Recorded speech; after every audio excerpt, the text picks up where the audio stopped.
ഗോദ്രയിൽ തീവണ്ടിക്ക് തീവച്ചതല്ല, തനിയെ തീപിടിച്ചതാണെന്ന് യൂത്ത് കോൺഗ്രസ് സംസ്ഥാന അധ്യക്ഷനും പാലക്കാട് എംഎൽഎയുമായ രാഹുൽ മാങ്കൂട്ടത്തിൽ. മോഹൻലാലിനും പൃഥ്വിരാജിനുമെതിരായ പ്രതിഷേധം അംഗീകരിക്കാനാവില്ലെന്നും രാഹുൽ പറഞ്ഞു.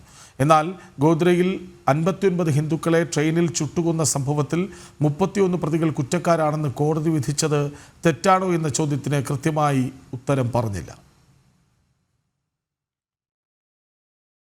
ചരിത്രത്തെ വളച്ചൊടിച്ച മോഹൻലാൽ പൃഥ്വിരാജ് ടീമിന്റെ പ്രൊപ്പഗണ്ട ചിത്രം എമ്പുരാനെതിരെ പ്രതിഷേധങ്ങൾ തുടരുമ്പോഴാണ് സംഭവത്തിൽ പ്രതികരണവുമായി യൂത്ത് കോൺഗ്രസ് സംസ്ഥാന അധ്യക്ഷനും പാലക്കാട് എംഎൽഎയുമായ രാഹുൽ മാങ്കൂട്ടത്തിൽ രംഗത്തെത്തിയത്. ഗോദ്രയിൽ ട്രെയിനിന് തീവച്ചതല്ല, തനിയെ തീപിടിച്ചതാണ് എന്നാണ് രാഹുൽ പറയുന്നത്. ഇതിന് ആധാരമായി കോൺഗ്രസുകാർ വെറും 4 മാസം കൊണ്ട് തട്ടിക്കൂട്ടിയ ബാനർജി കമ്മീഷൻ റിപ്പോർട്ടും രാഹുൽ ഉദ്ധരിച്ചു. അന്വേഷണ കമ്മീഷൻ എന്താ പറയുന്നത്? അങ്ങനെ യാതൊരു തരത്തിലുമുള്ള ഇന്ധനത്തിന്റെ സാന്നിധ്യം, പെട്രോൾ അടക്കമുള്ള കെമിക്കൽ ഇന്ധനങ്ങളുടെ സാന്നിധ്യം അവിടെ കണ്ടെത്തുന്നതിനകത്ത് കമ്മീഷനില്ല എന്ന് പറഞ്ഞു. എന്നാൽ ഇന്ത്യൻ ശിക്ഷാ നിയമത്തിലെ സെക്ഷൻ 302, 120B പ്രകാരം ഗോദ്രയിൽ തീവണ്ടി കത്തിച്ച് 59 ഹിന്ദുക്കളെ ചുട്ടുകൊന്ന സംഭവത്തിൽ 31 പേരെ കുറ്റക്കാരായി അഹമ്മദാബാദ് പ്രത്യേക കോടതി വിധിക്കുകയും അതിൽ 11 പ്രതികൾക്ക് വധശിക്ഷയും 20 പേർക്ക് ജീവപര്യന്തം തടവും വിധിക്കുകയും പിന്നീട് വിചാരണ കോടതി ഉത്തരവ് ഗുജറാത്ത് ഹൈക്കോടതി ശരിവച്ചതിനെക്കുറിച്ചും ചോദിച്ചപ്പോൾ രാഹുൽ കൃത്യമായ ഉത്തരം പറഞ്ഞില്ല. ആ റിപ്പോർട്ടിന്റെ അടിസ്ഥാനത്തിൽ അങ്ങ് പറയൂ. അതായത്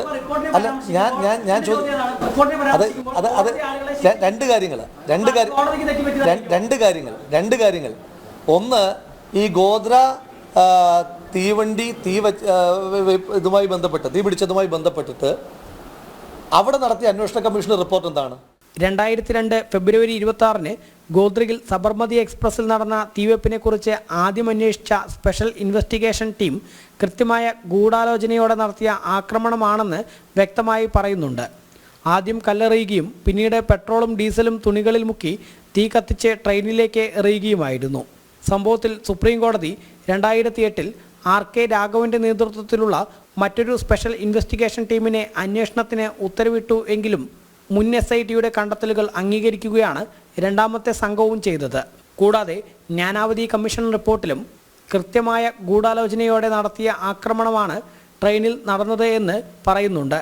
മാത്രമല്ല, അഹമ്മദാബാദ് കോടതിയും ഗുജറാത്ത് ഹൈക്കോടതിയും ഉൾപ്പെടെ ട്രെയിനിൽ തീ കൃത്യമായ ആസൂത്രണത്തോടെ വെച്ചതാണെന്ന് പറയുമ്പോഴാണ് എമ്പുരാൻ സിനിമയിലും ഒപ്പം അതേറ്റുപിടിച്ച് രാഹുൽ മാങ്കൂട്ടത്തിൽ ഉൾപ്പെടെയുള്ളവർ തീ തനിയെ ഉണ്ടായതാണെന്ന് പറയുന്നത്.